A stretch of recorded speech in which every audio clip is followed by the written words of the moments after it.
الرحيم. الحمد لله رب العالمين، والصلاة والسلام على سيد المرسلين وعلى آله وصحبه أجمعين.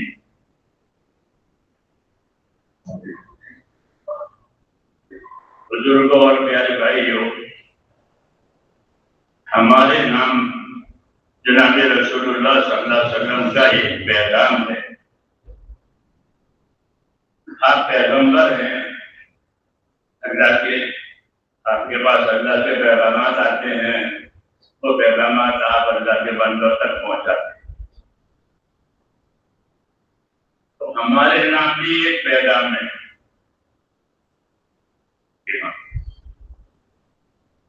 وہ ہمیں سننا ہے. ہمارے نام بھی پیغام ہے کہ ان الدنیا خلقت لکم وَإِنَّكُمْ خُلِقْتُمْ لِلْآخِرَةِ. یہ پیغام ہے ان الدنیا خلقت لکم وَإِنَّكُمْ خُلِقْتُمْ لِلْآخِرَةِ. کہ اللہ نے دنیا کو تمہارے لیے پیدا کیا ہے. اس کو احسان اور امتحان کہتے ہیں کہ اللہ کی طرف سے احسان ہے، اس کا کرم ہے تو اسے دنیا کی نعمتوں کو ہمارے لیے پیدا کیا ہے اور کسی مخلوق کے لیے نہیں کرنا. دنیا اور اس کی ساری نعمتیں وہ تمہارے لیے ہے. ان دنیا خلقت لکم، کہ دنیا تمہارے لیے پیدا ہوئی ہے کہ تم اس سے فائدہ اٹھاؤ گے، لیکن تم کو آخرت کے لیے پیدا کیا ہے. یہ پیغام ہے وَإِنَّكُمْ خُلِقْتُمْ لِلْآخِرَةِ، کہ تم کو آخرت کے لیے پیدا کیا ہے. آخرت کے لیے پیدا کیا ہے، اس کے دو مطلب ہے. آپ کے کلام کے دو مطلب ہے. ایک ہی مطلب یہ ہے کہ یہاں نہیں رکھیں گے، یہاں نہیں رکھیں گے، ہاں، بلکہ تم کو آخرت میں لے جائیں گے. ایک مطلب تو یہ ہے. دوسرا مطلب یہ ہے کہ تم کو دنیا میں آخرت بنانے کے لیے پیدا کیا. یہ دعوت ہے اللہ تعالیٰ کی کہ اپنی دنیا سے آخرت بناؤ. کمار جو ہے وہ مٹی سے مٹکے بناتا ہے اور اپنے ہنر سے پیسے کماتا ہے. مٹکوں میں کوئی مٹیریل نہیں ہے، کوئی قیمتی چیز نہیں ڈالی ہے، اس کا ہنر ہے. تو بازار میں دیکھنا، مٹکے ہیں سردی کے، وہ گرمی کے، سردی کے لیے گرمی کے، لوگ گرمی میں لے جاتے ہیں. تو یہ اس کا ہنر ہے. وہ تو اس نے اپنے ہنر سے ایک مٹکا بنا دیا، اس کی قیمت بڑھ گئی. حالانکہ وہ کیچڑ تھا، گارا تھا، لیکن گارے پر جب آدمی نے اپنی محنت لگائی، اپنا ہنر لگایا، تو وہ اسی قیمت ہو گئی. بازار میں بیچنے کے لیے لگا دیا. تو ہم کو حکم یہ ہے کہ تم اپنی دنیا سے کہ اپنی آخرت بناؤ، جس طرح مٹی سے مٹکے بناتا ہے. ہنر والا ایک چیز سے دوسری چیز بناتا ہے. اور ایمان والا کیا کرے گا؟ ایمان والا یہ کرے گا کہ اپنی صلاحیتوں کو اللہ تعالیٰ کے حکموں پر لگائے گا. اپنی صلاحیتوں کو اللہ کے حکموں پر لگا لے گا. حضور صلی اللہ علیہ وسلم فرماتے ہیں کل الناس بائع، ہر آدمی تاجر ہے. یہ جتنے بیٹھے ہیں وہ، جتنے پیدا ہوں گے وہ، یہ سب کے سب تاجر ہے دنیا میں. کل الناس بائع، ہر آدمی تاجر ہے، پھر اپنی تجارت میں کھوٹ کھانے والے بھی ہیں اور اپنی تجارت میں نفع اٹھانے والے بھی ہیں۔ فبائع النسب موبقها وموتقها، وہ اپنی صلاحیتوں کو لگائے گا، اپنی صلاحیتوں کو دنیا پر خرچ کرے گا اور خرچ کر کے کچھ تو کھوٹ میں اتر جائیں گے، کہ ان کو اصل چیز بھی نہیں ملے گی، نفع تو الگ رہا اور کچھ کھوٹ کریں گے۔ ایسی دنیا ہے، یہ ایسا حالہ ہے۔ اس لیے ہم کو دعوت دی ہے کہ اپنی دنیا سے آخرت بناؤ۔ اللہ نے دنیا آخرت بنانے کے لیے دی ہے اور حکم بھی دیا ہے کہ وابتغ فیما آتاک اللہ دار الآخرہ ولا تنس نصیبک من الدنیا، کہ تو اپنی دنیا سے آخرت بنا لے اور اپنا حصہ مت بھول جا۔ ہاں، بچوں کا سب کا فکر کرے تو ٹھیک ہے، لیکن اپنا حصہ مت بھول جا کہ دنیا سے اپنا حصہ آخرت میں اس کو لے جانا۔ یہی اصلی سیکھ ہے انبیاء کرام کی دعوت میں۔ حضرت انبیاء کرام کی جو دعوت ہے وہ آخرت بنانے کے لیے ہوتی ہے، دنیا سے دنیا بنانے کے لیے نہیں ہوتی، بلکہ وہ دنیا سے آخرت بنانے کی دعوت دیتے ہیں، اس کی تعلیم دیتے ہیں۔ کیوں کہ آخرت میں دو صفتیں ہیں، آخرت کی دو صفت ہے۔ ایک صفت یہ ہے کہ دنیا سے آخرت بہتر ہے، یہ دھوکے کا سامان ہے، وہ حقیقت ہے، اس لیے دنیا آخرت سے بہتر ہے۔ ایک بہتری تو اس کی یہ ہوئی، دوسری بہتری آخرت کی یہ ہے کہ وہ باقی رہنے والی ہے، یہ فنا ہونے والی ہے۔ والآخرۃ خیر وابقیٰ، دو صفتیں اللہ نے آخرت کی بیان کی ہے کہ آخرت بہتر بھی ہے دنیا سے اور وہ باقی بھی رہے گی، ختم نہیں ہوگی۔ اس لیے ہم کو آخرت والا بنایا گیا ہے کہ اپنی دنیا سے اپنی آخرت بناؤ۔ یہ دعوت دی ہے، وہ آدمی خسارے میں نہیں ہوگا جو اپنی دنیا سے آخرت بناوے، اسے کوئی کھوٹ نہیں ہے۔ اور اللہ نے اس کے لیے بڑے بڑے راستے اور رحمت بنائے ہیں اور بڑے بڑے اسباب بنائے ہیں اپنی دنیا سے آخرت بنانے کے لیے۔ ایک سبب دنیا سے آخرت بنانے کے لیے ہم کو ایمان دیا کہ ایمان کے بغیر آخرت نہیں بنتی۔ پہلی شرط ہے کہ ایمان ہوگا، لا الہ الا اللہ محمد رسول اللہ، یہ ایمان کا کلمہ دیا ہے، اللہ سے تعلق کا کلمہ دیا ہے۔ پہلا سبب آخرت بنانے کا یہ ہے کہ اللہ سے اپنا تعلق پیدا کرو۔ اللہ سے ایک ہی تعلق پیدا ہوتا ہے، وہ کون سا تعلق ہے؟ عبادت اور بندگی کا تعلق، باقی کسی کی کوئی رشتہ داری اللہ سے نہیں، ایک تعلق اللہ سے۔ معاذ بن جبل سے حضور صلی اللہ علیہ وسلم نے پوچھا کہ معاذ، آپ کو معلوم ہے اللہ کا کیا حق ہے؟ یہ ان سے پوچھا کہ آپ کو معلوم ہے اللہ کا کیا حق ہے؟ کیونکہ دنیا جو ہے وہ دارالحقوق ہے، اللہ نے دنیا کو حقوق ادا کرنے کی جگہ بنایا ہے اور آخرت کو بدلہ پانے کی جگہ بنایا ہے کہ یہاں حقوق ادا ہوں گے اور آخرت میں یا آخرت میں اس کا بدلہ پائیں گے۔ تو یہ حقوق ادا کرنے کی جگہ ہے، خواہشیں پورا کرنے کی جگہ جنت ہے، یہ ترتیب ہے۔ حقوق ادا کرنے کی جگہ یہ ہے اور خواہش پورا کرنے کی جگہ، یہ خواہش پورا کرنے کی جگہ جو ہے وہ آخرت ہے۔ جو خواہش کے لیے تو بہت سامان چاہیے، بہت وقت چاہیے، خواہشات کی کوئی حد نہیں ہوتی۔ دنیا میں نہ زیادہ وقت ہے نہ زیادہ سامان ہے،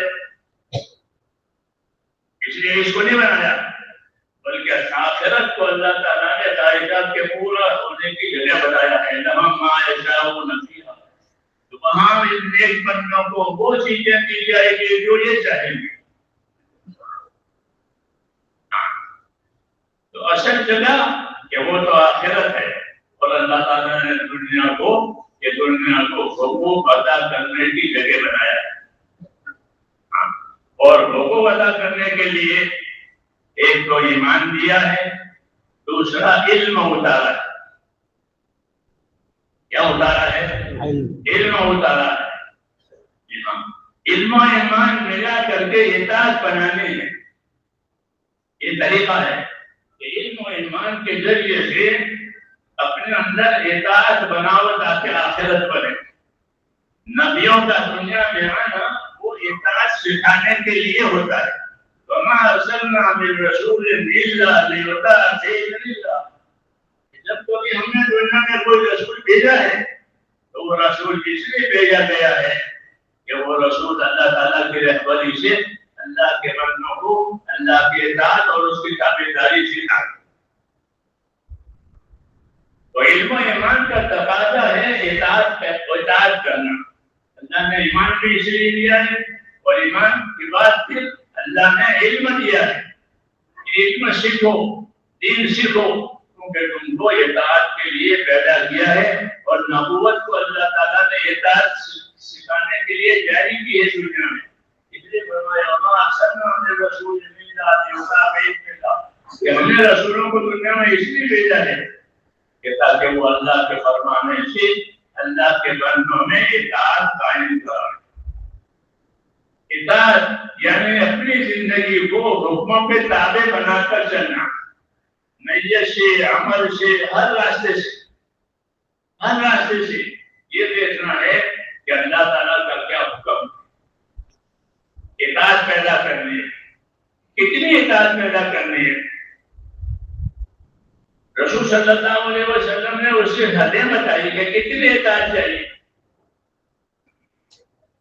آپ لوگوں کو معلوم ہے کتنی اطاعت چاہیے؟ کیوں بھائی؟ کہ نہیں معلوم ہے؟ تو ٹھیک ہے، معلوم کیسے ہوتا؟ جب تک اللہ رسول نہ بتائے، ہاں یہ کوئی ایسی چیز تو ہے نہیں۔ تو حضور صلی اللہ علیہ وسلم نے ذمہ داریوں کو بھی بتایا ہے، اور ذمہ داریوں کے لیے مدد بھی سکھائی ہے۔ اور یہ تو دونوں باتیں آپ دیکھو گے حضور صلی اللہ علیہ وسلم کی دعوت میں، حضور صلی اللہ علیہ وسلم کی دعاؤں میں آپ کو ملے گی۔ حضور صلی اللہ علیہ وسلم نے دعا مانگی ہے، اس دعا میں دعوت بھی ہے، اس دعا میں تعلیم بھی ہے، اور ہماری مطلب کی چیز بھی ہے۔ فرمایا اللہم اقسم لنا من ذاتک ما تبلغنا به جنتک، اے اللہ مجھ کو اپنی طاعت میں سے اتنا حصہ دے کہ وہ طاعت مجھ کو جنت میں لے جاؤ۔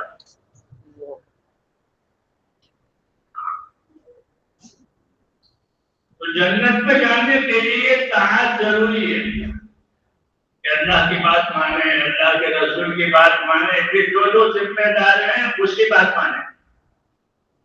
اطیعوا اللہ واطیعوا الرسول واولی الامر منکم، کہ بات مانا کرو اللہ کی، بات مانا کرو اس کے رسول کی، اور بات مانا کرو اپنے بڑوں کی۔ یہ اسلامی مزاج ہے کہ بڑوں کی بات مانے۔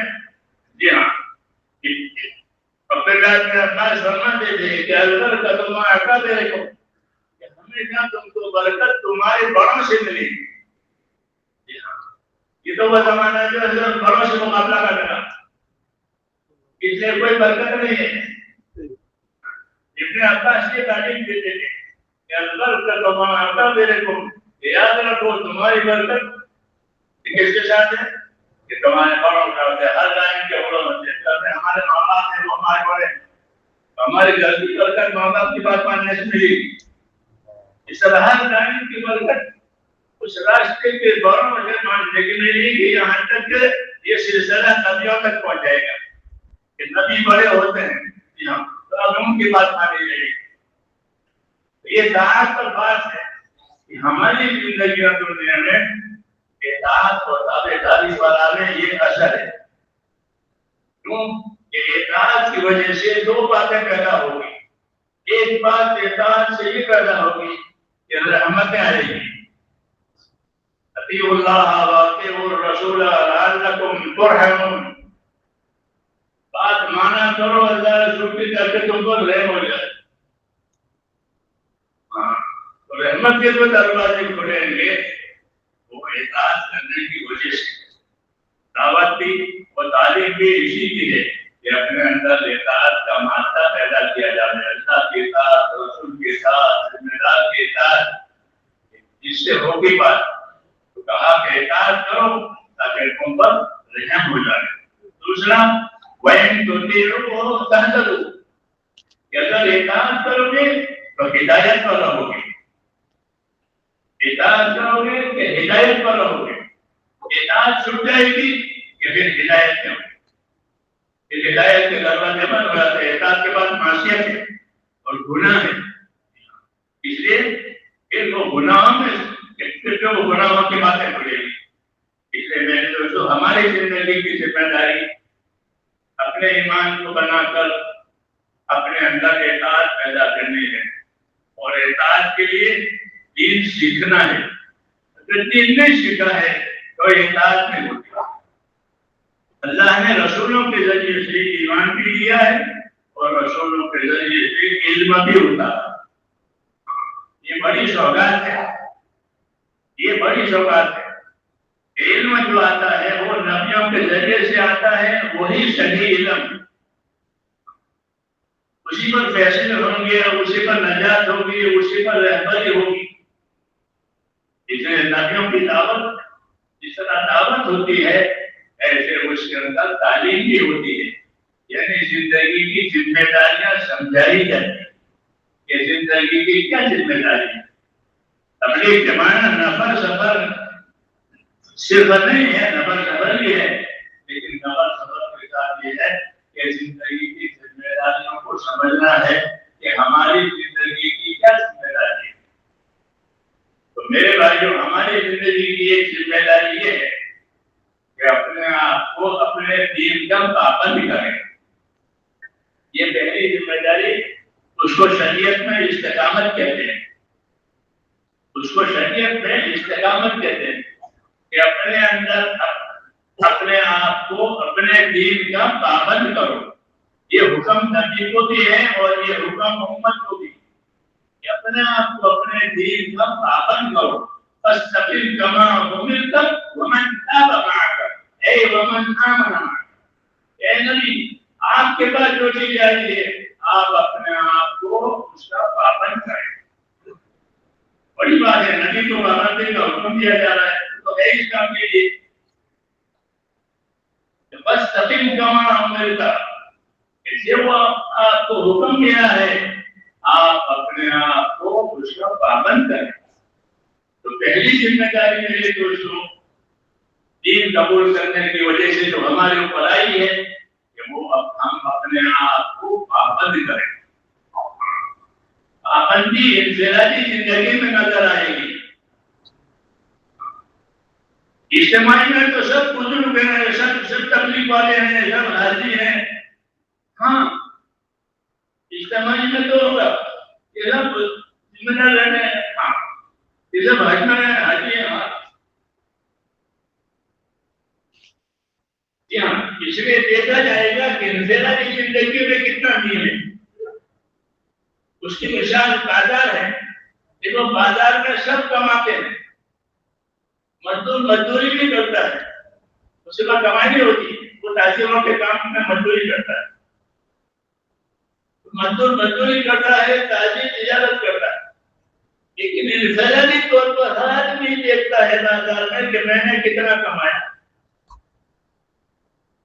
یہ کہ ہمارے بازار میں بہت کاروبار ہو رہا ہے, ہمارے حیدرآباد میں بہت بڑا اجتماع ہو رہا ہے, تو اس سے کم ہو جائے گا کہ نہیں. یہ تو اشتہار ہے, یہ تو اشتہار ہے, اس سے کم نہیں بنتا. بلکہ ذمہ داریوں کو انفرادی طور پر دیکھا جائے گا. بل تنظر نفس ما قدمت لغد. ہر آدمی سوچا کرے کہ میں نے آئندہ آنے والی کل کے لیے کیا تیاری کی ہے. تیاری کی ذمہ داری انفرادی پر ڈالی ہے.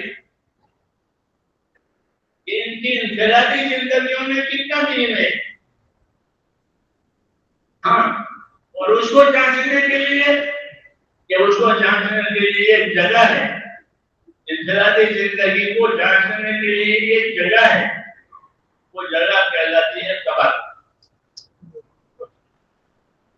کیا کہلاتی ہے؟ خبر. کہ انفرادی زندگی میں کتنا دین ہے اس کو جانچنے کے لیے اللہ نے قبر رکھی. اس کو برزخ کہتے ہیں. کیا کہتے ہیں؟ برزخ. برزخ کا مطلب ہے اس کی جگہ. لیکن دنیا ختم ہو گئی، ابھی آخرت آئی نہیں. کیونکہ آخرت تو جھوٹ بولنے کے بعد آئے گی. آخرت کب آئے گی؟ جھوٹ بولنے کے بعد. تو یہ برزخ ہے، 20 کا دور ہے. تو ہر آدمی کو انفرادی طور پر اس کی زندگی کا جائزہ وہ قبر میں دکھایا جائے گا کہ آپ کی انفرادی زندگی ہے، آپ کا یہ کلمہ ہے، آپ کی یہ نماز ہے، آپ کی یہ زکات ہے، آپ کی یہ روزے ہے، آپ کی وہ سب اپنی اپنی چیز کو وہ دیکھے گا. اس لیے بزرگوں نے فرمایا القبر صندوق العمل. القبر صندوق العمل. قبر جو ہے وہ آدمی کے اعمال کا صندوق ہے. اس آدمی کے پاس صندوق ہوتا ہے، اس میں اپنا سامان رکھتا ہے، اپنی ضرورت کام دے. ویسے آدمی کے اعمال اس کے صندوق میں رکھے جاتے ہیں اور اس کو دکھائے جاتے ہیں. وہ دیکھتا ہے یہ میری نماز ہے، یہ میری زکات ہے، یہ میرا روزہ ہے، یہ میرا صدقہ ہے. اس کو صورت دکھائی جاتی ہے. قبر کو صندوق کو عمل بنایا. اس نے کہا وَلْتَنْظُرْ نَفْسٌ مَا قَدَّمَتْ لِغَدٍ. اور آدمی سوچ لیا کرے روز کہ میں نے آنے والی کل کے لیے کیا کیا. آنے والی کل اس کی موت ہے. انفرادی طور پر آنے والی کل موت، اجتماعی طور پر آنے والی کل وہ قیامت. تو یہ کل کے لیے اس نے کیا ہے، اس کی دعوت ہے. تو انبیاء کرام کی جو دعوت ہوتی ہے میرے دوستوں، وہ صرف اپنی آخرت بنانے کے لیے ہوتی ہے کہ وہ اپنی دعوت کے ذریعے سے دنیا میں ایسی زندگی گزارنا چاہتے ہیں کہ جس کی وجہ سے اس کی آخرت بن جائے. کیونکہ یہ آخرت میں جا رہا ہے، آدمی آخرت کی طرف جا رہا ہے. تو سمجھدار آدمی وہ ہے جو اپنی آخرت بنا کر کے جا رہے. الکیس من کان نفسہ وعمل لما بعد الموت. کہ سمجھدار آدمی وہ ہے کہ جو اپنی ذات پر قابو کرے، جو اپنی ذات پر قابو کرے. تو قابو کرنے کا کیا مطلب ہے کہ وعمل لما بعد الموت، کہ موت کے بعد جو عمل اس کو کام دے وہ عمل آج کر لے. یہ دعوت ہے. تو اس لیے موت کے بعد عمل جو کام دے گا وہ ایک تو ایمان کام دے گا، اور ایمان کے بعد جو ذمہ داریاں اللہ تعالیٰ نے ڈالی ہے انفرادی اجتماعی ہمارے اوپر، وہ کام دے گی. یہ تو ذمہ داری کی بات ہے. پھر وہ ذمہ داری میں کچھ شرطیں ہیں. کچھ شرطیں ہیں، 2 شرطیں بڑی ہیں اپنی ذمہ داریوں کے پورا کرنے میں. ایک اخلاص نیت، دوسری اتباع سنت. یہ 2 ذمہ داریاں بڑی ہیں. ایک اخلاص نیت، دوسری اتباع سنت. یہ ہمارے سبق ہے، اس کو یاد کرنا ہے. جی ہاں، اس کو یاد کرنا ہے. ایک اخلاص نیت کہ اپنی نیتوں کو خالص کرو. اپنی نیتوں کو خالص کرنے کا کیا مطلب ہے کہ وجہ عمل کیا ہے، عمل کیوں کیا ہے، آپ اجتماع میں کیوں آئے، کیا وجہ عمل ہے. نیت وجہ عمل کو کہتے ہیں. کیا آپ کیوں آئے ہیں؟ تو یہ اپنے نیتوں کو صحیح کرنا. تو نیت ہوتی ہے وجہ عمل، اسی وجہ سے آدمی عمل کرتا ہے، نیت کی وجہ سے. تو ہم کو یہ ذمہ داری ڈالی ہے کہ اپنے عملوں کو خالص کرو، یعنی اللہ تعالیٰ کو راضی کرنے کے لیے کرو، کوئی دوسری بات نہ. اللہ نے ہم کو دین دیا ہے اور دین کی پابندی کا حکم دیا ہے، تو یہ پابندی اللہ کے لیے اور اس کو راضی کرنے کے لیے. یہی طریقہ نبیوں کا ہے، یہی طریقہ صحابہ کا ہے. یبتغون فضلا من اللہ ورضوانا، صحابہ کی صفت بتائیے. یبتغون فضلا من اللہ ورضوانا، کہ یہ حضرات جو ہے ایک تو اللہ کا فضل چاہتے ہیں. جس اللہ میں فضل ہی، اللہ سے اس کا فضل مانگا کرو. اللہ کے فضل میں روزی عمر جنت سب آ جاتا ہے، تو اللہ سے اس کا فضل مانگا کرو. اور کیا مانگا کرو کہ اللہ تعالیٰ سے اس کی رضا مانگا کرو کہ اللہ تم مجھ سے راضی ہو جائے. بس کہ اللہ بڑا ہے اور اس کا راضی ہو جانا بھی بڑا ہے. ورضوان من اللہ اکبر، کہ اللہ کا راضی ہو جانا یہ سب سے بڑی بات ہے، کیونکہ اللہ سب سے بڑا ہے. تو سب سے بڑا جو ہے وہ راضی ہو گیا. تو اب کیا چاہیے؟ اب کیا چاہیے؟ کیا کچھ نہیں چاہیے کہ اللہ تعالیٰ راضی ہو گیا. اس لیے پہلی ذمہ داری ہماری یہ ہے اپنے کاموں میں کہ اپنے آپ کو اخلاص والا بنائے، کہ اپنے عمل سے اللہ کو خوش کرنا ہے، اپنی آخرت بنانی ہے. ہم کہ اللہ بھی چاہیے ہم کو، اور اللہ راضی ہو کر ہماری آخرت بنانے کو بھی چاہیے کہ اللہ ہم سے راضی ہو جائے اور اللہ راضی ہو کر ہماری آخرت بنائے. یہ بڑی بات ہے کہ اللہ نے راضی ہو کر کے ہماری آخرت بنائی. اور یہی اصل دعوت ہے. دعوت اپنے آخرت بنانے کے لیے ہوتی ہے. موسیٰ علیہ السلام کے زمانے میں، یعنی فرعون کے زمانے میں، فرعون کا رشتہ دار تھا سمعان، اس کا نام بتایا. وہ فرعون کا رشتہ دار تھا. فرعون تو سب جانتے ہیں، لیکن یہ سمعان جو ہے وہ ایمان والا تھا. پر اس کا بھائی لیکن ایمان والا تھا، اور سلمان اس کا نام بتایا تھا. وہ اپنے خاندان کو بات سمجھاتا تھا کہ موسیٰ کیا کہنا چاہتے ہیں، موسیٰ کیا سمجھانا چاہتے ہیں. دعوت اللہ تعالیٰ نے اس کی دعوت کو نقل کیا ہے قرآن پاک میں ہم سب کو سبق دینے کے لیے. تو وہ یہ کہہ رہا تھا اپنی دعوت میں کہ یا قوم انما هذه الحیات الدنیا متاع. اے میری قوم، اسی قوم تو حکومت کرنے والی ہے. اے میری قوم، یہ دنیا تو گزارے کا سامان ہے. حاکم کی حکومت، تاجر کی تجارت، زمیندار کی زمینداری، مزدور کی مزدوری، یہ سب گزارا.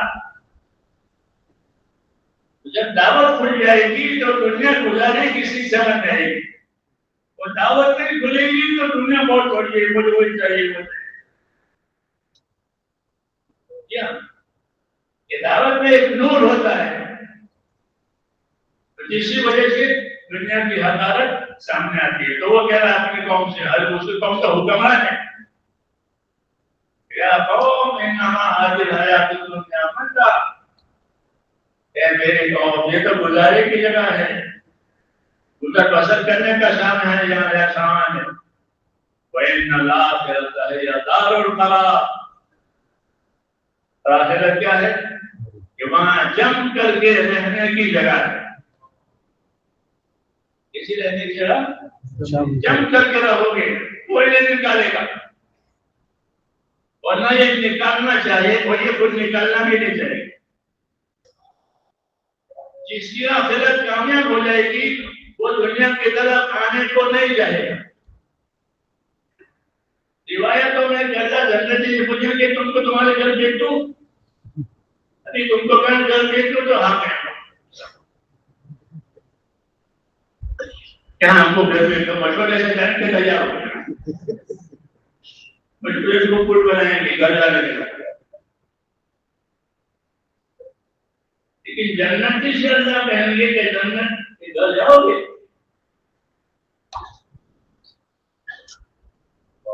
ہم کو نہیں جانا گھر لا یا پربھو نہ ہے والا جنتی جنت میں سے وہاں جانا ہی نہیں ہے.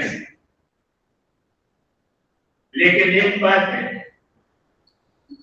جنتی سب ایک قسم کے نہیں ہیں، آپ بتا ایک قسم کے مختلف قربانیاں مختلف صلاحیتیں لوگوں میں.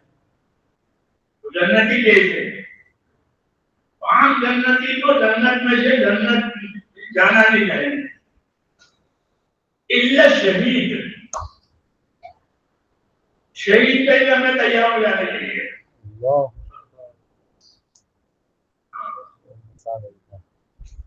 شہید کیا کہے گا؟ اگر اجازت ہو تو میں جنت سے دوبارہ دنیا میں جانے کے لیے تیار ہوں. تو وہ کیوں تیار ہے؟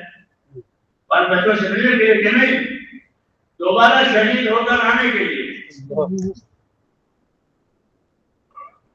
کہ میں جاؤں اور پھر دوبارہ شہید ہو کر کیا ہوں اس لیے جانا چاہتا ہوں. کیوں کہ اللہ کے دربار میں شہادت کا بہت بڑا اکرام ہے. کیا ہے؟ بہت بڑا اکرام. یہ اللہ کے راستے میں جان مال لگا کر کے آیا ہے. یہاں یہ سورہ یاسین میں ہے کہ اس کو شہید کر دیا گیا تو بعد وہ خوش ہو گیا کہ میرا اللہ نے میرا خوب اکرام کیا ہے، کاش میری قوم جانتی. تو میں نے کہا شہید واپس جانا چاہے گا جنت سے تاکہ دوبارہ اپنے جان مال لگا کر کے جنت میں آئے. جان مال لگانے کے اللہ کے یہاں بڑی قیمت ہے. جان مال لگے اس کے لیے کہ اللہ کے کلمے کو بلند کرنے تاکہ اللہ کا کلمہ بلند ہو جائے. نبی کا دین، نبی کی شریعت، نبی کی سنت یہ دنیا میں زندہ ہو جائے. اس کے لیے جان مال لگانا ہے. اس کو نصرت کہتے ہیں. کیا کہتے ہیں؟ نصرت. یہ نصرت ہے. نصرت کا ترجمہ عربی زبان میں عام ترجمہ تو مدد کرنے کا ہوتا ہے، لیکن نصرت کا اصلی ترجمہ لغت میں آتے ہوئے پانی پہنچنا. کیا پہنچانا؟ زمین کو پانی ہے. سقایت الارض نصرت زمین کو پانی دینا. آپ جانتے ہیں زمین کو پانی دو گے تو جو زمین کی صلاحیت ہوگی وہ چیز اوپر آئے گی. زعفران کی زمین کو پانی دو گے تو زعفران اگے گا. اناج کی زمین کو پانی دو گے تو اناج آئے گا. پھلوں کی زمین کو پانی دو گے تو باغات تیار ہو جائیں گے. اس لائن کی زمین ہوگی وہ اپنی صلاحیتوں کو ظاہر کرے. نصرت اللہ نے دین کی دعوت یہ نصرت بنائی ہے تاکہ لوگوں کی صلاحیتوں میں یہ لگے اور پھر لوگ اپنے اپنی صلاحیتوں سے اس دنیا میں کام کریں. اپنی اپنی صلاحیتوں سے دنیا میں کام کریں. ان کی صلاحیتیں برباد نہ جائیں. لوگوں کی صلاحیتیں بہت قیمتی ہیں. حدیثوں میں الناس معادن کمعادن الذهب والفضة کہ لوگ اپنی جگہ ایسے قیمتی ہیں جیسے سونے چاندی کی کانیں ہوتی. ایک ایک آدمی اپنی جگہ ایسا قیمتی ہے جیسے سونے چاندی کی کان. سونا اور چاندی زمین میں تو جب تک وہ زمین کے نیچے ہے اسی کوئی قیمت نہیں. لوگ پریشان کریں گے ان کو. جی ہاں اسی قیمت تو ہوگی جب وہ اندر سے نکلے اپنے ماحول میں سے نکلے. اسے انبیاء کرام آتے ہیں تو لوگوں کو ان میں اپنے خواہشات میں سے نکالتے ہیں. لِتُخْرِجَ النَّاسَ مِنَ الظُّلُمَاتِ إِلَى النُّورِ، تاکہ آپ لوگوں کو اندھیروں میں سے اجالے کی طرف لے آئے. یہ اپنے نفس کی خواہشات اور دنیا کی چیزوں کے اندھیرے میں ان کو نکالنا ہے، ان کو نکالنا ہے. تو اصل نکالنا تو جو ہے میرے دوستوں، آدمی کا اپنے خواہشوں میں سے منشاؤں میں سے نکل کر اطاعت پر آنا، یہ اصلی نکلنا ہے. حیات الصحابہ پڑھو گے، اب تو حیات الصحابہ پڑھتا نہیں ہے. علم و ذکر کو تالا لگا دیا تبلیغ والوں نے. ہاں مجھے بہت شکایت ہے اس کی، ہاں مجھے بہت شکایت ہے اس کی. تیسرے نمبر کو تالا لگا دیا. جب تیسرا نمبر علم و ذکر میں ہے تو کیا بتاؤ گے دنیا کو؟ علم و ذکر تو ہے نہیں. تو ابا نبی شو کے ساتھ اپنے دماغ کی باتیں کرو. ابا نبی اپنے دماغ کی باتیں کرتے ہیں. روزانہ علیہ السلام کے سوال ایسا نہیں ہے میرے دوستوں. ہمارا دین تو علم و ایمان کا مجموعہ ہے. اس کا علم و ایمان کا مجموعہ. ایمان کے ذریعے سے اللہ سے صحیح تعلق، یقین کا، اخلاص کا، اطاعت کا، یہ ایمان کا تقاضا ہے. پھر اس تقاضے کے مطابق کہ اس کے کیا کیا تقاضے ہیں، ایمان کے کیا تقاضے ہیں. تو ایمان کا ایک تقاضا بنیادی وہ اطاعت ہوتا ہے. کہ ایمان کیا مانگے گا آپ سے؟ کہ ایمان آپ سے اطاعت مانگے گا. کہ جب تم نے اللہ کو اللہ مانا ہے، رسول کو رسول مانا ہے، تو اپنے آپ کو اس کی اطاعت کے لیے تیار رکھو. ایمان کا تقاضا اطاعت. اطاعت پر سارا دار و مدار ہے. اطاعت پر ہدایت بھی آئے گی، اطاعت پر رحمت بھی آئے گی. اور آپ صلی اللہ علیہ وسلم نے اطاعت کرنے کی وصیت کی ہے. اطاعت کرنا اللہ کی، رسول کی، اپنے ذمہ داروں کی، اور ہر حال میں اطاعت کرنا. صحابہ کرام اپنے اطاعت کے بارے میں کہتے تھے، تم کو سبق دینے کے لیے ہے یہ کہ ہمیں ہر حال میں اطاعت کے ساتھ چلنا ہے. کہ بایانہ رسول اللہ صلی اللہ علیہ وسلم السمع والطاعہ. ہم نے حضور صلی اللہ علیہ وسلم کے ہاتھ میں ہاتھ دے کر یہ قول قرار کیا ہے کہ بات سنیں گے بھی اور بات مانیں گے. اس حال میں جب آپ کو آگے بڑھانا تو بات مانیں، اور آپ کو آگے نہ بڑھانا تو نہ مانیں. کہ میرا نام تو آیا نہیں، مجھے تو پوچھا نہیں. میرا نام تو آیا نہیں، مجھے تو پوچھا نہیں، اس لیے ہم نے جانتے. جب تم جانو، یہ پوچھ کی بات نہیں ہے کہ مجھے پوچھو.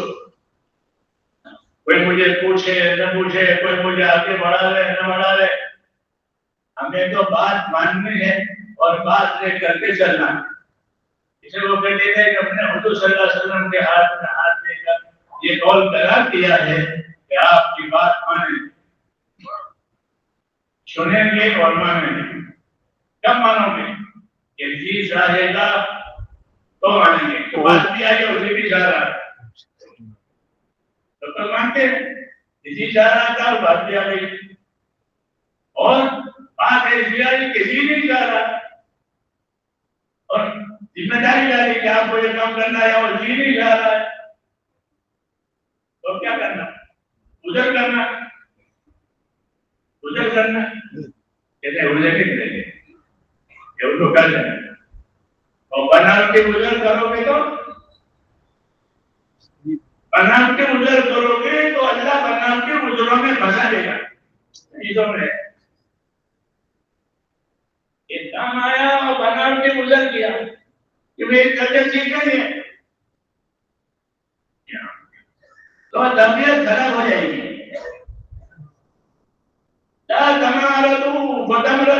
میں جان بوجھ کر ایمان نہ بنو ورنہ سچ کچھ بیمار ہو جاؤ. وفادار بنو. کیا بنو؟ ہاں چالاک نہیں بننا، وفادار بننا. تو فرمایا لا تمرضوا، جان بوجھ کے بیمار نہ بنو ورنہ سچ کچھ بیمار ہو جاؤ. شام سوچے رہو.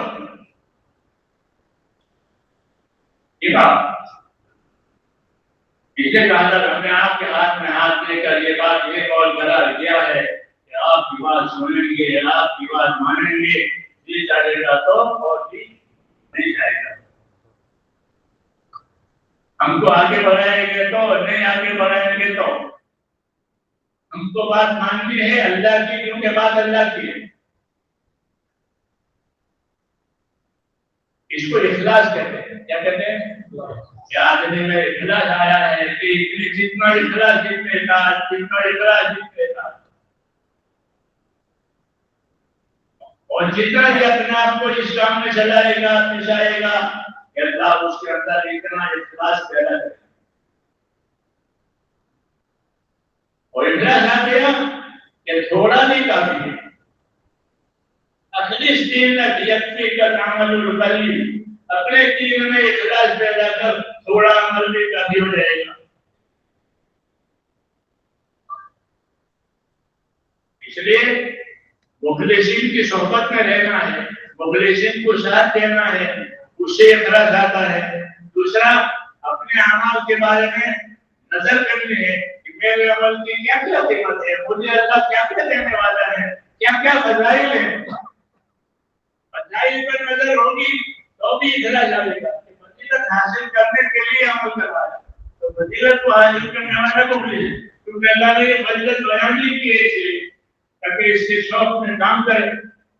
تو فضائل کے علم سے اخلاص آتا ہے، مخلصین کی صحبت سے اخلاص آتا ہے. اس لیے مخلصین کی صحبت میں رہنا ہے. یا ایھا الذین آمنوا اتقوا اللہ وکونوا مع الصادقین. اے ایمان والو اللہ سے ڈرو اور سچوں کے ساتھ رہو، سچوں کی صحبت میں رہو. تو سچے کون ہیں؟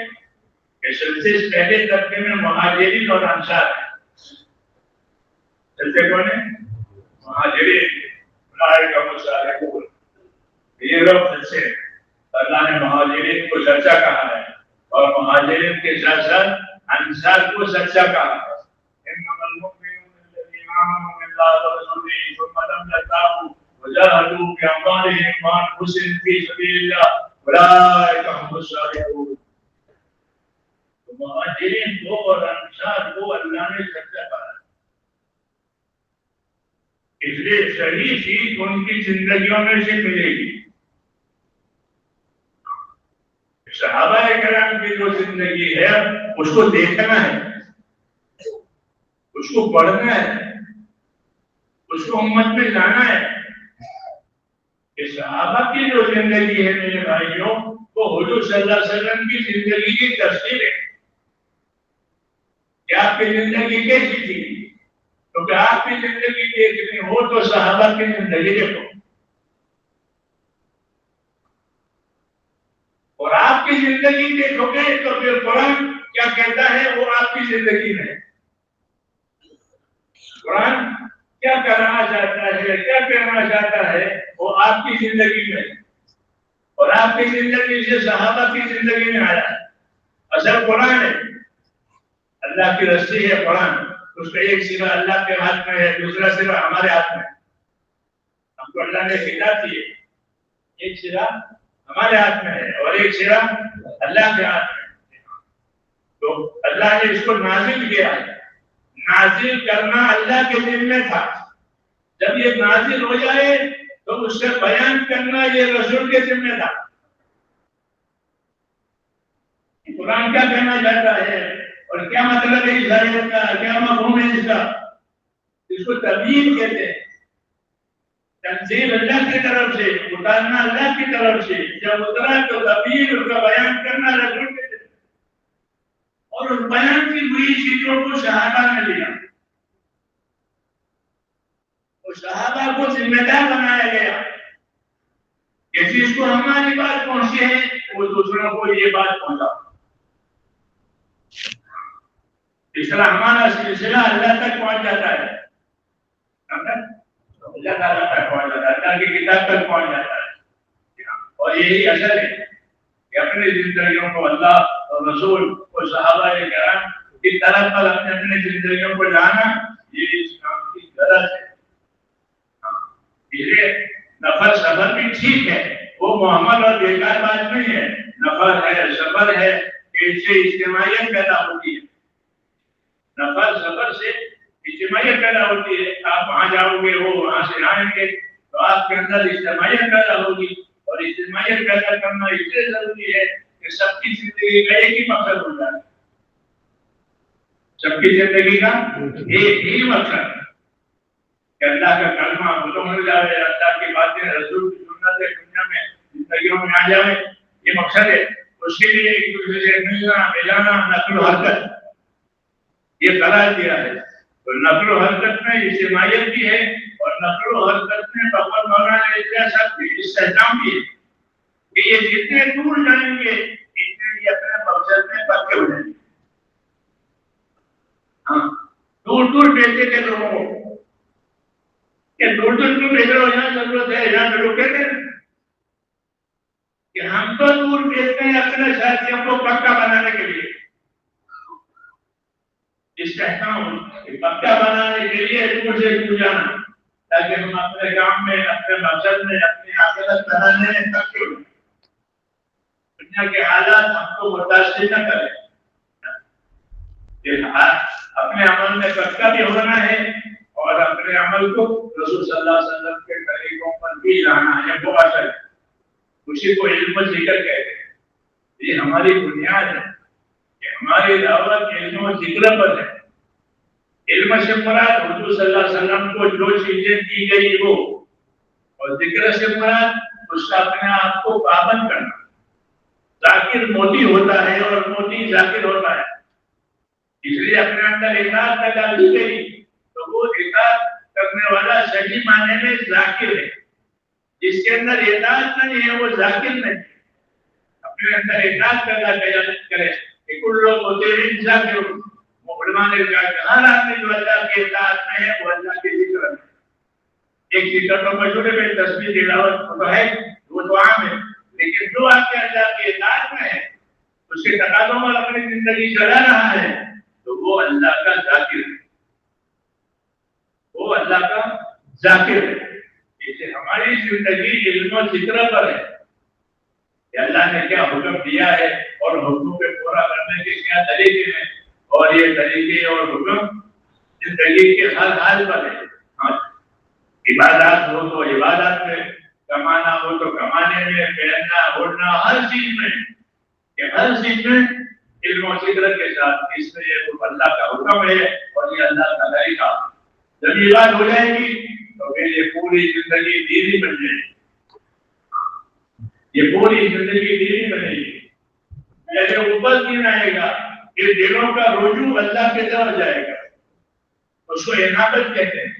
پہلے ہدایت آتی ہے اور اوپر کی زندگی صحیح ہوتی ہے, اس میں اپنی محنت کے ساتھ چلتا ہے, تو پھر دلوں کا رجوع اللہ کی طرف ہو جاتا ہے. اس کو عنابت کہتے ہیں. تو عنابت ہی پیدا کرنی ہے. عنابت اندر ہوتی ہے, اسلام اوپر ہوتا ہے. وَأَنِيبُوا إِلَىٰ رَبِّكُمْ وَأَسْلِمُوا لَهُ. دو حکم ہے کہ اللہ کی طرف رجوع کرو دل سے, اللہ کی طرف رجوع کرو دل سے. وَأَسْلِمُوا لَهُ, اور اوپر سے ہی اس کے تابعدار کرو, کہ اوپر سے بھی تابعداری ہے اور اندر سے بھی تابعداری ہے. تو عنابت کے اندر ہو, اوپر اسلام, یہ صحیح زندگی ہے. اسی کی یہ دعوت ہے کہ اوپر سے بھی ہماری زندگی صحیح ہے, کھانے میں, کمانے میں, شادی میں, ہر کام میں, اور اندر سے اللہ کی طرف رجوع ہے. اندر سے خدا کی طرف رجوع ہے, کیونکہ معاملہ اللہ تعالیٰ سے. تو اللہ کی طرف رجوع امید کے ساتھ بھی ہوتا ہے, خوف کے ساتھ بھی ہوتا ہے. اللہ کی طرف رجوع امید کے ساتھ بھی ہوتا ہے. تو اس لیے کہا اللہ سے امیدوار رہو, اللہ سے اچھا گمان رکھو. حدیثوں میں جابر بن عبداللہ فرماتے تھے کہ مجھ سے رسول صلی اللہ علیہ وسلم نے فرمایا کہ جابر تمہاری موت نہ آوے اس حال میں، بلکہ تمہاری موت اس حال میں آوے کہ تمہارا گمان اپنے پروردگار کے ساتھ اچھا ہو۔ شیطان آدمی کو اللہ سے ناامید بناتا ہے، اللہ کے بارے میں اعتراض سکھاتا ہے۔ ہاں ایسا نہیں، بلکہ فرمایا اپنے اللہ کے ساتھ اچھا گمان رکھو۔ اللہ حکیم بھی ہے، حمید بھی ہے، حکمت والا ہے، خوبیوں والا ہے۔ اور دوسری بات کیا ہے کہ واللہ رؤوف بالعباد، کہ اللہ اپنے بندوں پر بہت مہربان ہے۔ یہ کہا اپنے اللہ سے اچھا گمان رکھو۔ جو دعوت کا کام کرے، دین کا کام کرے، تو اس کا گمان اللہ کے ساتھ اچھا ہونا چاہیے، کیونکہ بعض مرتبہ حالات آتے ہیں، ناگوار حالات آتے ہیں، مخالفتیں ہوتی ہے، دنیا ہے۔ جی ہاں، اللہ تعالیٰ نے نبیوں کے کام کے ساتھ ایسا ہی رکھا ہے کہ نبیوں کے کاموں کے ساتھ دشمنیاں ہوگی۔ کیا ہوگی؟ نبیوں کے کاموں کے ساتھ دشمنی ہوگی۔ وَكَذَلِكَ جَعَلْنَا لِكُلِّ نَبِيٍّ عَدُوًّا مِنَ الْمُجْرِمِينَ، ہم نے نبیوں کے ساتھ یہ معاملہ رکھا ہے کہ جو مجرم اور برے لوگ ہیں وہ نبیوں کے ساتھ دشمنی کریں گے۔ ابو جہل نے، ابو لہب نے، شاہی عمر آپ کو ابو جہل کی زندگی کا بہت بوجھ تھا، بہت بوجھ۔ کیوں کہ وہ یہی کام کرتا، دشمنی کا۔ نبیوں کے دشمن بھی ہوتے ہیں، نبیوں کی مدد بھی ہوتی ہے، دشمنی بھی ہوتی ہے۔ تو ایسے ایک سلسلہ ہے جس سے ہم دین کا کام کریں گے، اللہ کے ساتھ اچھا گمان کر کے دشمنی کے دوارے دشمنی کریں گے، دوستی کے دوارے دوستی کریں گے، وہ ان کا کام ہے۔ اپنے اللہ کے ساتھ اچھا گمان، یہ دعوت کے محاسن اور دعوت کی خوبیوں میں سے ہے کہ اپنی دعوت میں، اپنے کام میں اللہ تعالیٰ سے اچھا گمان رکھو، حسن ظن کہ اللہ کے ساتھ رکھو، حسن عمل اپنی زندگی میں پیدا کرو، حسن عمل، اچھے عمل یہ اپنے اندر پیدا کرو، اچھا گمان اللہ کے ساتھ رکھو، حسن اسلوب کہ اپنی دعوت کا ڈھنگ اچھا رکھو تاکہ ہر ایک کی سمجھ میں آ جائے، ہر ایک اس کو قبول کرے۔ اسلوب اچھا ڈھنگ، حضور صلی اللہ علیہ وسلم اچھا ڈھنگ سکھاتے تھے۔ ایک مرتبہ ایک میدان میں صحابہ کرام نے دشمن کے آدمی کو پکڑ کر لیا ہے، وہ چوری سے صحابہ کے مجمع میں گھس رہے تو ان کو پکڑ کر لیا ہے، اور پکڑ کر لائے تو ان سے معلومات لینا چاہتے تھے کہ تم نے ہمارے خلاف کیا کیا تیاری رکھی ہے، تو وہ بتا نہیں رہے تھے، انہیں بتاتے وہ اپنی تیاری کہ فوجی جسور ہے، وہ اپنی تیاریاں نہیں بتا رہے کہ کیا کیا، تو کا جواب سے لے کہ کیا کیا تیاری کی ہے، ابو جہل نے کیا تیاری کی ہمارے خلاف، تو انہیں بتا رہے۔ حضور صلی اللہ علیہ وسلم کو معلوم ہوا کیا قصہ ہے کہ یہ دشمن کے ہاتھ میں پکڑے گئے ہیں، ان سے معلومات لے رہے ہیں کہ وہ ہمارے خلاف کیا کیا تیاری کی، وہ بتا بھی رہے ہیں۔ اس لیے کوئی زبردستی یہ زبردستی نہ کرو۔ آپ نے فرمایا تمہارے کھانے کا کیا نظام ہے، کہ تمہارے کھانے کا کیا نظام ہے؟ کہتے ہیں ہمارے یہاں روز ایک اونٹ ذبح ہوتا ہے، کہ ہو گیا ان کے پاس 1000 آدمی ہے، 1000 آدمی اونٹ کھا لیتے ہیں، اس کو اسلوب کہتے ہیں۔ دشمن کا کوئی نقصان نہیں ہے کہ آپ کی جو کوئی عیسائی نہیں بول رہے اور بات معلوم ہو گئی، دعوت میں اچھا اسلوب اختیار کرو۔ ہمارے گجراتی میں کہتے ہیں، ہم لوگوں کو نہیں حیدرآباد میں بڑی گجراتی میں کہتے ہیں ایک ورسی والے تو زیادہ نہیں جوڑا، یعنی ایک آدمی دور سے مر جاتا ہے تو اس کو دور سے دیتے ہو گھٹنا بولے ہو گے۔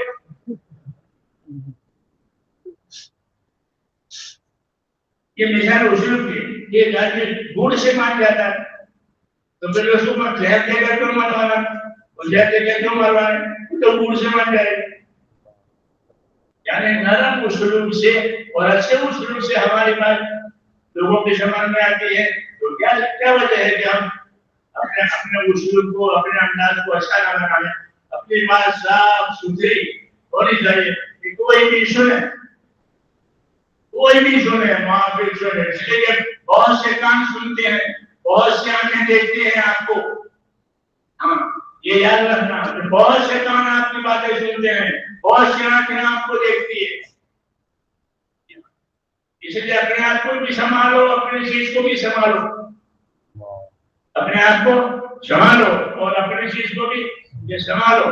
اپنی چیز کو اچھے انداز میں رکھو. اپنی چیز کو اچھے انداز میں رکھو گے تو پھر کوئی اشکال نہیں, سب اسے مان لیں گے. اس نے ہم کو حکم دیا ہے, اس نے نیت, اس نے عمل, اس نے اخلاق, اس نے اسلوب, یہ سب چیزیں ہماری دعوت میں اللہ کے راستے میں نکل کر کے اس کو سیکھا جاتا ہے, اس کو پوچھا جاتا ہے. اس کو سیکھو, اس کو پوچھو, سیکھ کر پوچھ کر اپنی کمی توڑ کر جاتے ہیں. اس لیے ٹماٹے بنا کر گھر کام کراتے ہیں تاکہ ایک دوسرے سے سیکھیں, سکھائیں, بتائیں اور کمی دور ہو جائے. پوری امت سے علم و ذکر اور چوتھا نمبر زندہ ہو جائے. چوتھے نمبر میں کیا ہے؟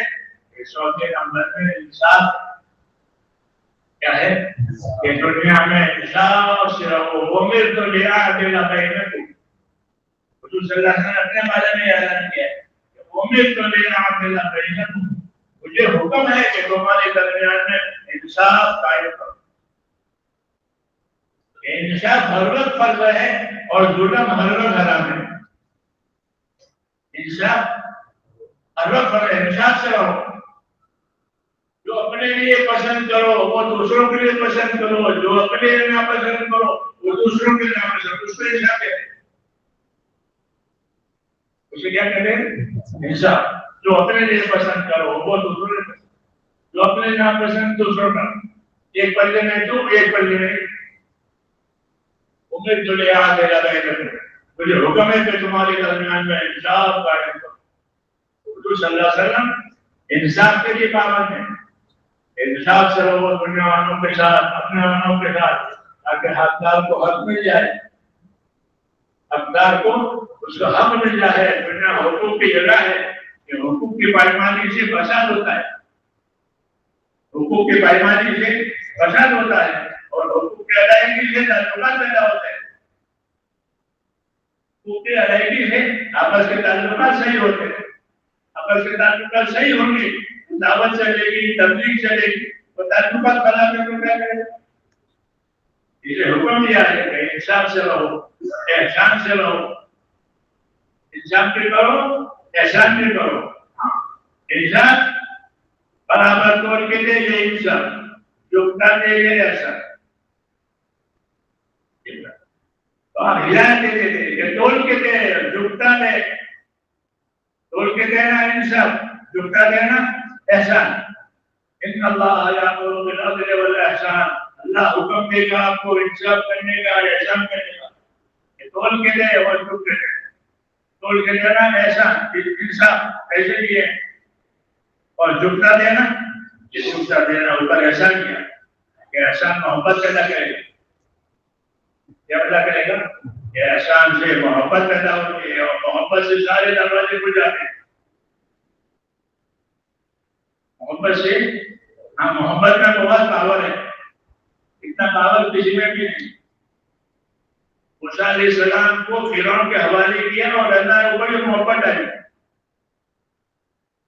بلکہ والے کے محبت نہیں. ہاں کوئی فورس موسیٰ علیہ السلام کے ساتھ نہیں کی اللہ کی طرف سے, بلکہ کیا ڈالا؟ محبت ڈالی. تو محبت بڑی چیز ہے. ایمان صحیح ہوتا ہے تو محبتیں پیدا ہوتی ہے. المومن یعلی فیولد, مومن جو ہوتا ہے وہ محبت کرتا بھی ہے اور اس سے بھی لوگ محبت کرتے ہیں.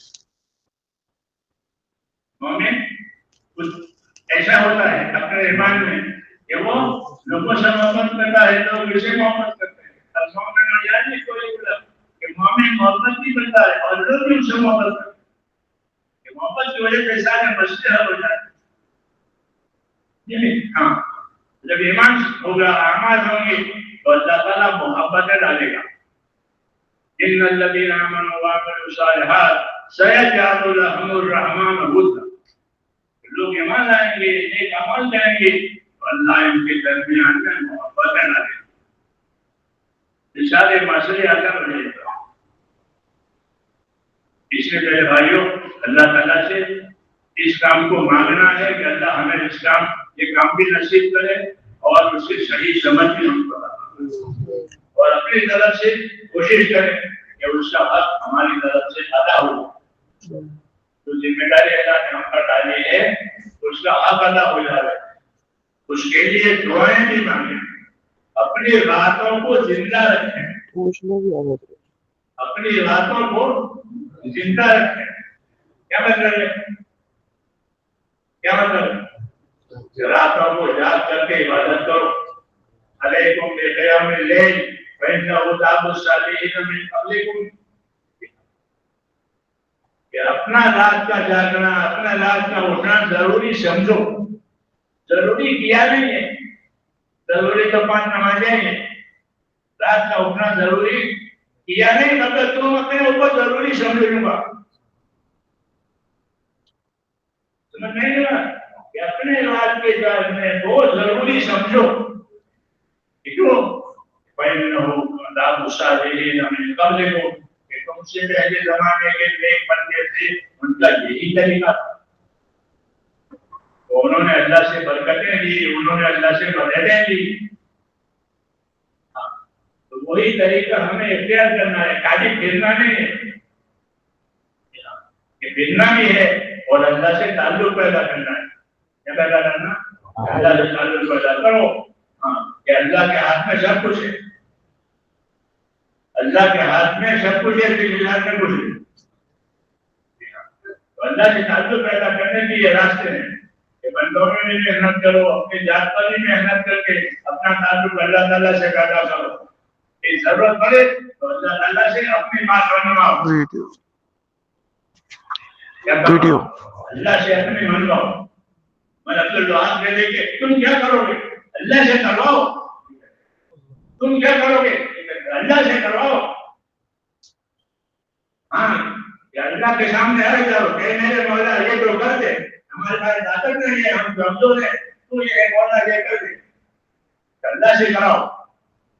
تو ہمارا کام تو اللہ سے کرانے کا ہے. ہم کیا کریں, ہمارا کوئی طاقت نہیں ہے, ہمارا بہت رکاوٹ ہے. تو کون کرے گا؟ اللہ کرے گا. یہ ہم کو ہدایت دیتی ہے کہ اللہ سے کراؤ. کیا کرنے والا ہے؟ زمین آسمان کا مالک کون ہے؟ اللہ. کسی کا کچھ نہیں ہے, کسی کا کچھ نہیں ہے, اللہ کا ہے سب کچھ. اللہ سے کراؤ. اس لیے اپنے آپ کو اللہ سے تعلق میں آگے بڑھاؤ.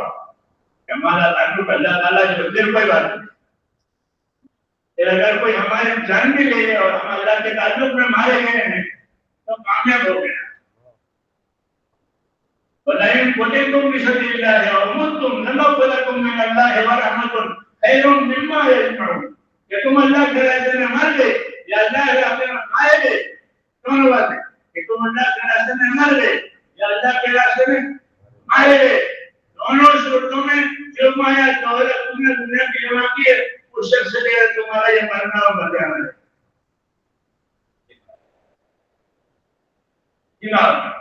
کہ تمہارا مرنا مر جانا یا کوئی مار ڈالے تو تم کھوٹ میں نہیں ہو. جو گھر میں جو دولت ہے اسی بھی بہتر ہی ہے. تو اس لیے میرے بھائیوں کام کو کرنا بھی ہے اور سمجھ کے کرنا ہے. کیا کرنا ہے؟ سمجھ کے کرنا. سمجھ کے لیے قرآن حدیث دیکھنی پڑے گی. ہاں, قرآن حدیث میں بتایا ہے کیا ہے. اصل تکلیف قرآن حدیث کی ہے, لیکن ابھی ہم وہاں تک پہنچے نہیں ہیں. اس لیے وہاں تک پہنچنے کی یہ کوشش ہے کہ قرآن حدیث تک پہنچ جائے تو بندوں کو قرآن حدیث کی تبلیغ کرے. اصل تبلیغ تو قرآن حدیث کی ہے. نہیں بات, یہ محنت ہماری ابھی طریقہ کار پر ہے, ہم مقصد کار پر نہیں گئے ہیں. ابھی طریقہ کار پر ہیں, مقصد کار پر ابھی نہیں گئے ہیں. ابھی تو پانی دے رہے ہیں, کھاد دے رہے ہیں, گیس جرمنی سے جو اس کے لیے اوپر نکال رہے ہیں. ابھی نہ بویا ہے نہ کاٹا ہے. اصل بویائی کٹائی ہے. اصل کیا ہے؟ بویائی اور کٹائی. ماذا ذرا و ماذا حسد، کیا ہوا کیا کہا، یہ جیت میں دیکھا جاتا ہے. باقی چیزیں جگہ نہیں پڑتی، کھاتے جانا ہے، ٹریکٹر چلانا ہے، سب کچھ، مگر وہ اصل نہیں ہے. اصل کیا ہے؟ کیا ہوا کیا کہا. زندگی میں کتنے حکموں پر عمل ہوا، کتنے سنتوں کا اتباع ہوا، یہ اصل ہے. اللہ کے حکموں کی اطاعت، نبی کی سنتوں کا اتباع، یہ ہماری دعوت کی اصلیت. جیسے کٹائی اور گوڑائی، کٹائی اور گوڑائی وہ اصل ہے، اسی کے لیے سارا کیا جاتا ہے.